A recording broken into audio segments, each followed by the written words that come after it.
त्या याला मी सांगतो, डंके की चोट पर सांगतो 288 कशी येतील.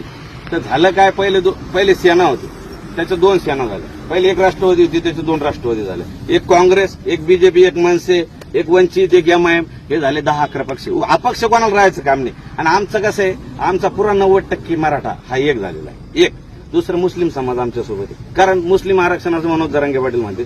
धनगर आमच्यासोबत आहे, धनगरांचं आरक्षणाचं आम्ही. आज तुम्ही बघितलं, मनोज जरांगे पाटलांनी 2-3 धनगर बांधवांची उपोषणं सोडली.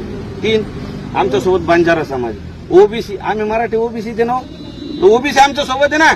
मग ओबीसी, अरे 5 बलाढ्य जाती एकत्र आहे. काय करतील हे 10-11 जण आहे. आणि याच्यात काय झालेलं आहे, याने जे 3-3 पक्ष मिळून युती केलं, यांनी महाविकास आघाडी केली, यांनी महायुती केली. आता यांच्यात जुने जे काम करणारे असते ते आमदारकीचं स्वप्न पाहत असते आणि वाटाघाटीमध्ये ते नाराज होते आणि त्या पक्षामध्ये राहणार.